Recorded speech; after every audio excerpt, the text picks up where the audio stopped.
Right.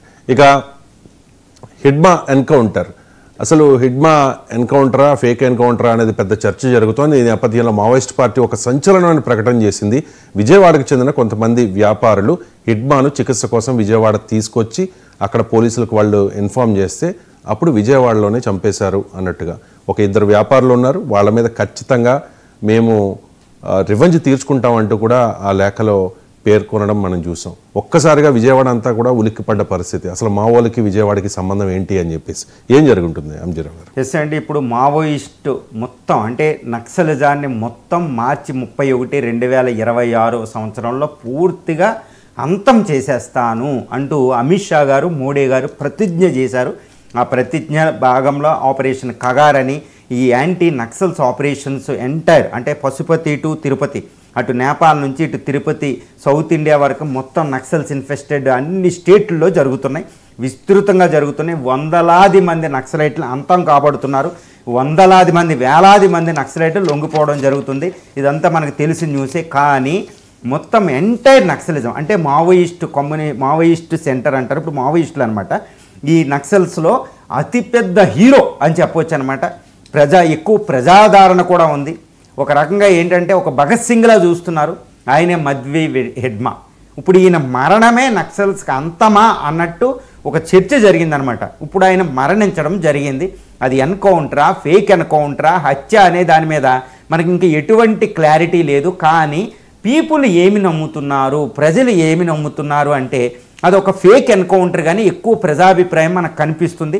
మనకి entire social మీడియాలో మద్వి హెడ్మా తరపున ఓవర్వెల్మింగ్ రెస్పాన్స్ అంటారు, పోరింగ్ రెస్పాన్స్ అంటారు. ఒక అద్భుతమైన ప్రతిస్పందన ఉంది. ఆయనకి ఫేవర్గా ఎక్కువ ఉంది. ఆయన ఒక హీరోగా చూడడం మొదలవుతుంది ప్రజల్లో. అది ఏదైనప్పటికీ అది మంచా చెడు అనేది కాదు.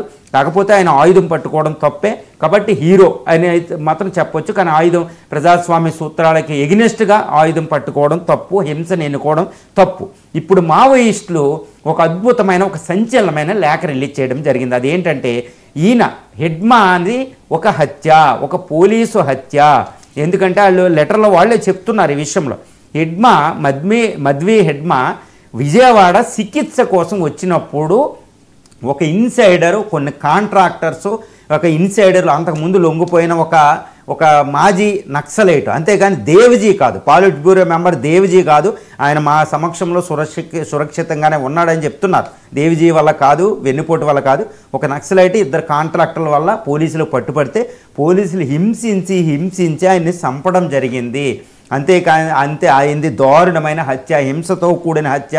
ఆయన ఎన్కౌంటర్ కాదు, మేము ఎక్కడ కాల్పులు గురి కాలేదు, ఆయన మారేడుమెల్లో అలా చేయడం జరిగింది అని ఇప్పుడు రిలీజ్ చేసి వాళ్ళకి ఎవరైతే దీనికి వెన్నుపోటు పొడిచారు ఉద్యమానికి వాళ్ళని మేము వదలము. మరి ఎవరు పొలిటీషియన్స్ ఉన్నారా, కాంట్రాక్టర్స్ ఉన్నారా, వాళ్ళు పూర్తిగా చెప్పలేదు డీటెయిల్. కానీ కాంట్రాక్టర్స్ అని చెప్తున్నారు. కానీ ఆంధ్రప్రదేశ్లో పొలిటీషియన్స్ కూడా చాలా జాగ్రత్తగా ఉండవలసిన సమయం ఆసన్నమైందని చెప్పుకోవచ్చు. ఎందుకంటే చంద్రబాబు నాయుడు గారి మీద మనం అలిపిరిలో జరిగిన సంఘటన మనకు గుర్తుంది. ఇప్పుడు అందరూ అంటే ఏపీలో లీడర్లే కాదండి, ఇండియాలో లీడర్లు కూడా చాలా జాగ్రత్తగా ఉండాల్సిన సమయం ఆసన్నమైంది. ఎందుకంటే వాళ్ళు వెన్నుపోటు పొడిచిన వాళ్ళు మాత్రం వదలరు నక్సలైట్లు, మనకు తెలుసు.